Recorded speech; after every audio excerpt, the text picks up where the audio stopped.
Assalamualaikum warahmatullahi wabarakatuh. Good afternoon, everyone, and good afternoon, Mr. Sam.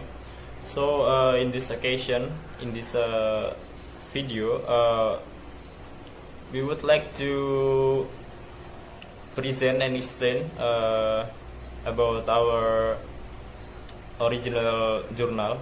The title is The Impact of COVID-19 in the Indonesian Economy. So, my name is Daniel Bram Hardiansa, and my teammate is Ahmad Zaki Barituan. And in this video, I will explain about the abstract, the introduction, and the conclusion. And then Ahmad Zaki Barituan will be explain about the method and discussion. So let's discuss about the abstract first. So this study aims to determine the impact of COVID-19 on the current Indonesian economy, and this type of research is a type of data analysis research library. Data reduction, data display, and verification or conclusion the result of this study indicate the impact of COVID-19 on the Indonesian economy. Today, with varies the impact of the economy due to the COVID-19 pandemic that occur at this time. It is necessary to know the impact that occur, namely the difficulty in finding employment, hard to meet the needs of daily life, and also do not have income to meet the needs for a day. And many trouble were received from all sectors of the economy in all sectors, and also felt the effect of COVID-19. The impact of coronavirus outbreak. Finance Minister Sri Mulyani Indrawati has said that Indonesian economy growth may be adversely affected by the COVID-19 as it affected the global economic growth. The virus is predicted to negatively impact Indonesian economy in revising 0.3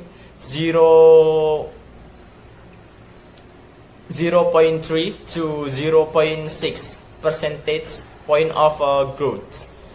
And the keywords of this journal is COVID-19 impacts and Indonesian economy.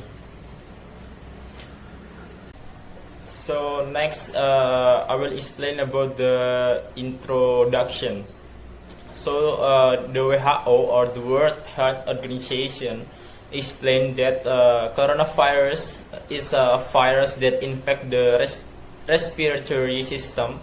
This viral infection is called COVID-19. Coronavirus causes flu, usual to more severe illness such as Middle East Respiratory Syndrome or MERS, and SARS Acute Respiratory Syndrome or SARS. Coronavirus is a zoonotic, which means it is transmitted between animals and humans. According to the Indonesian Ministry of Health, the development of a COVID-19 case in Wuhan began on December 30, 2019, when the Wuhan Municipal Health Committee issues a statement urgentis on the treatment of pneumonia of unknown cause. And the spread of this coronavirus is very fast, even across countries. Today, there are 188 countries that have confirmed that they are affected by the coronavirus.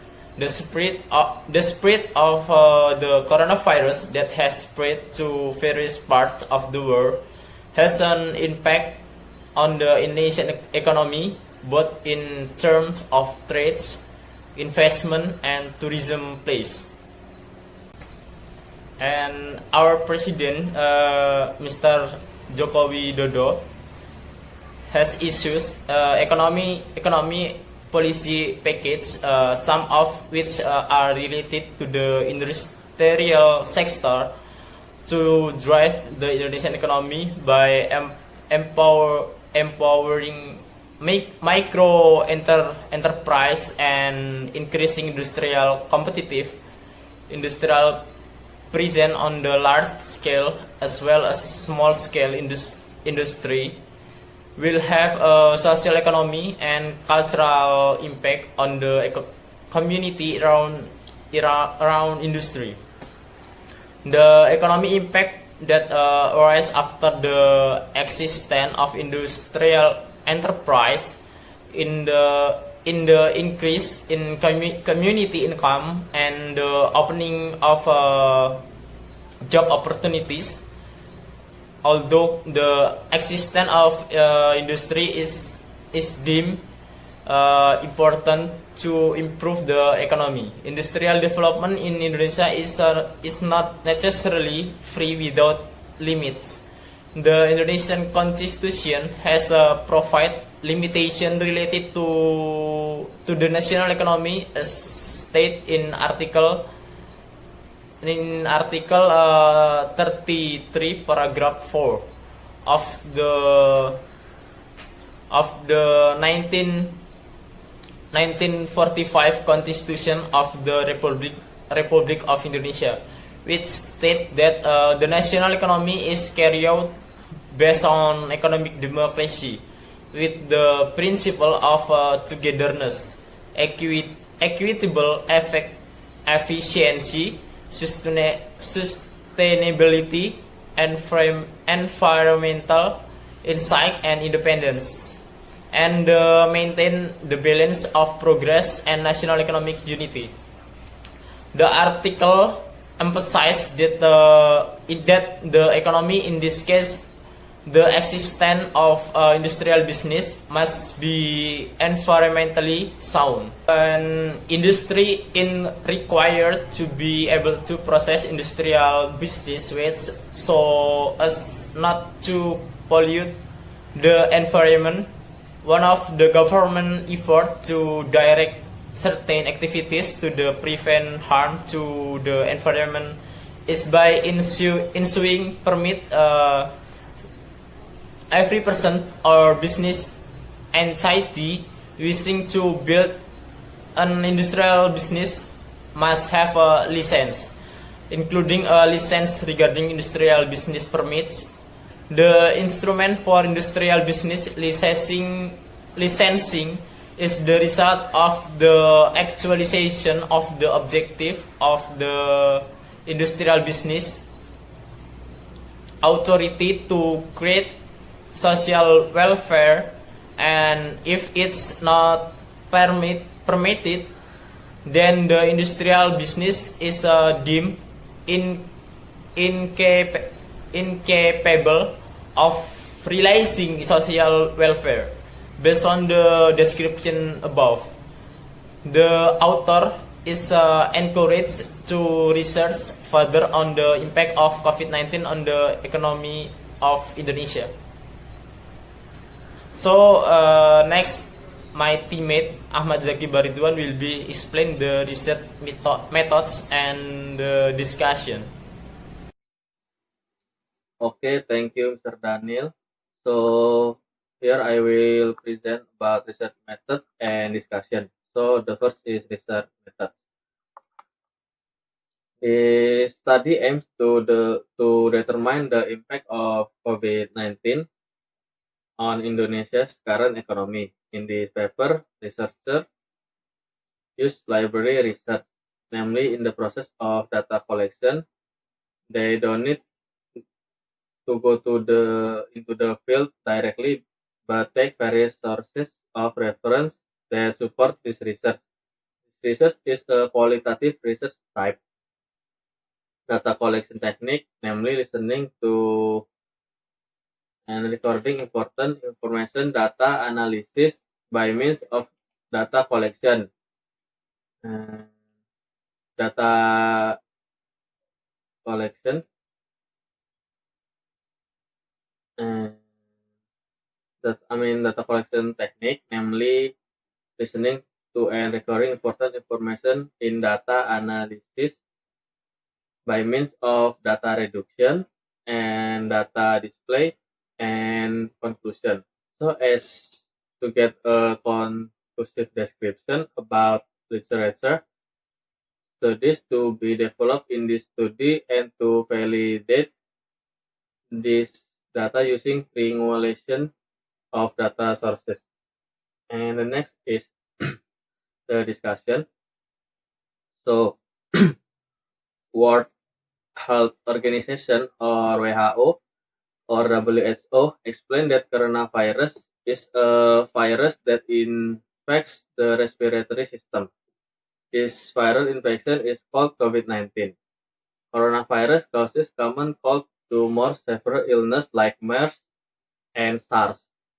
This virus spread quickly and has spread to several countries, including Indonesia.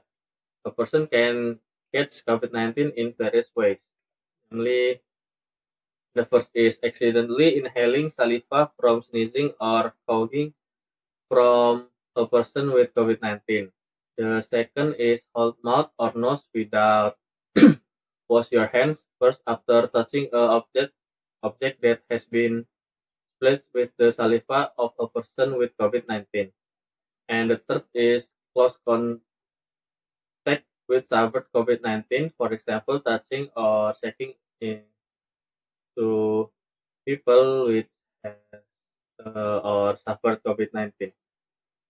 The spread of this virus began on March 2020, allegedly starting from an Indonesian citizen who made direct contact with national a foreign national from Japan. This has been announced by Mr. President Jokowi. Over time, the spread of COVID-19 has increased significantly. This teaches us to be careful in maintaining clean, cleanness, and also obeying government regulations so that this pandemic end quickly from our country, Indonesia.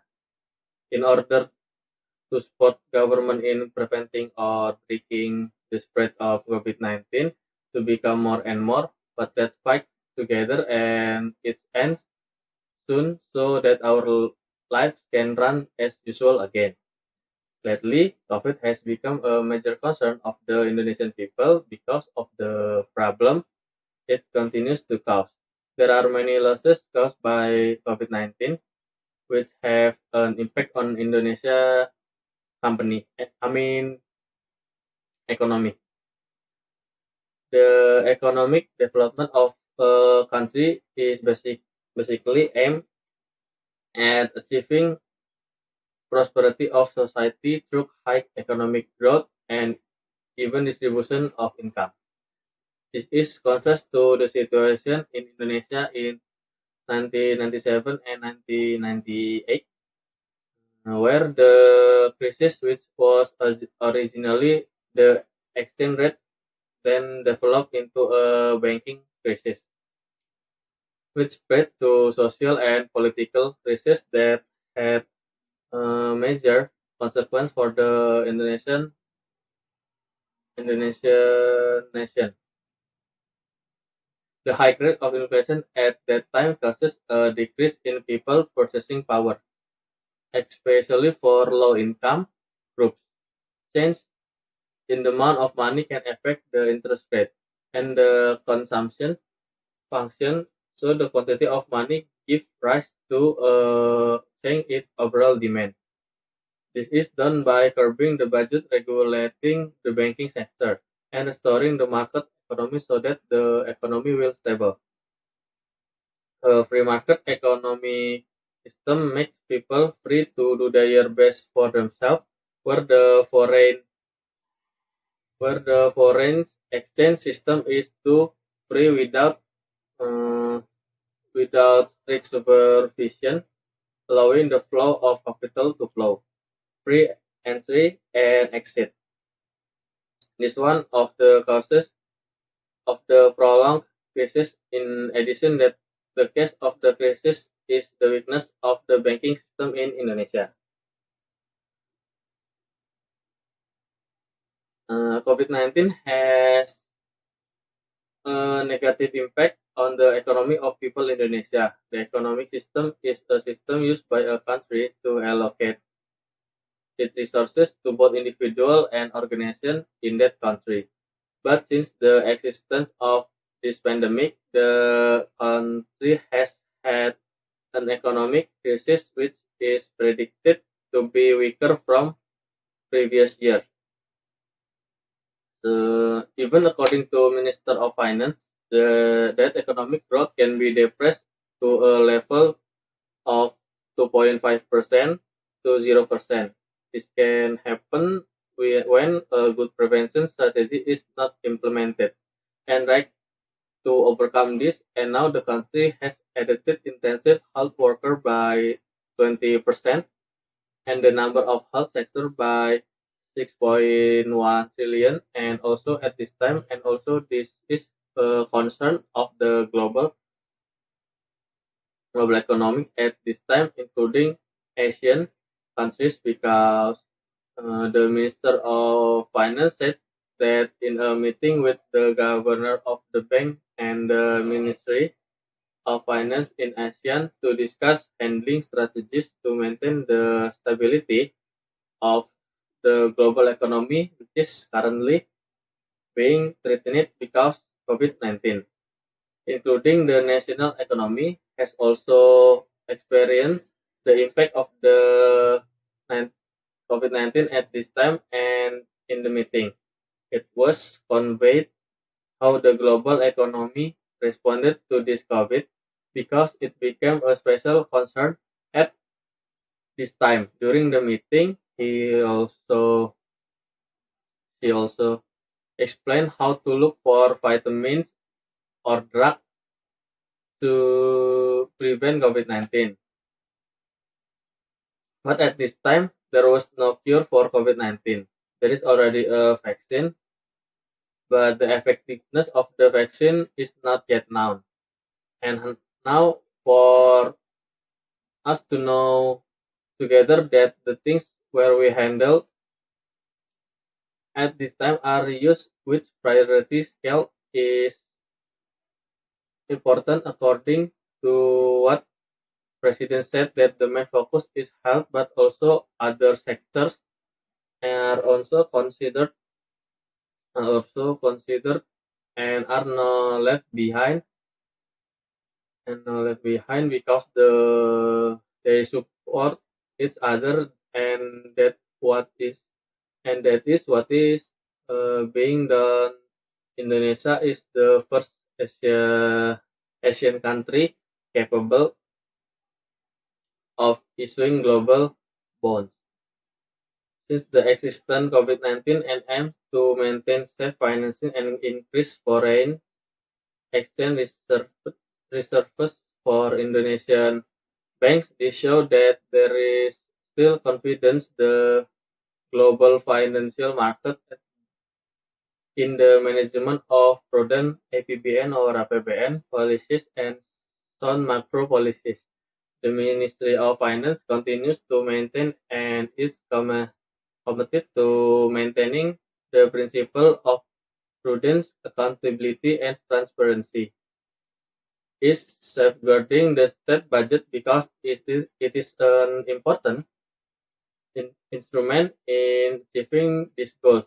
State to protect the state in facing various top challenges such as what is currently happening, namely the threat of COVID-19. The impact experienced by economic sectors today is the first is workers. For workers who have been laid off and will have been laid off, more than 1.5 million of this number, 90%, were laid off and 10% were laid off. A total of 1.5 24 million people are former workers and 265,000 informal workers. The second is, furthermore, the second impact, PMI or PMI manufacturing in Indonesia contracted or fell to 45.3 in March 2020. In fact, from the last figure, namely August 2019, PMI or PMI manufacturing was still at 49. As for the manufacturing, PMI or PMI saw industry performance. And the third is import in the first quarter of 2020 fell by 3.7% years per date. The fourth is inflation. Inflation or price increases in general continuously March 2020 reached 2.96% year-on-year. This inflation was contributed by the price of gold, jewelry, and several food commodities. The fifth is 703 flights on 15 airports were cancelled through January to March 2020. The details are 11,680 for domestic flight and 1,023 for international flight.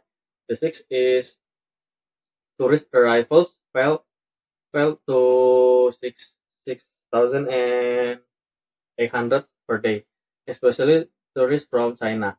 And the seventh is the figure for lost revenue in the air service sector reaches 207 billion, around 4.8 of which was contributed from flights from and to China.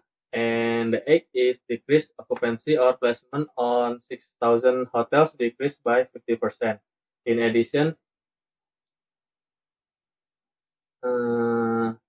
Minister of Tourism and Creative Economy Wisnu Tama also estimated that the potential lost tourism foreign exchange could reach half of last year.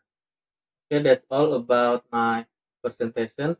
So the conclusion will be Mr. Daniel. So Mr. Daniel, you are please.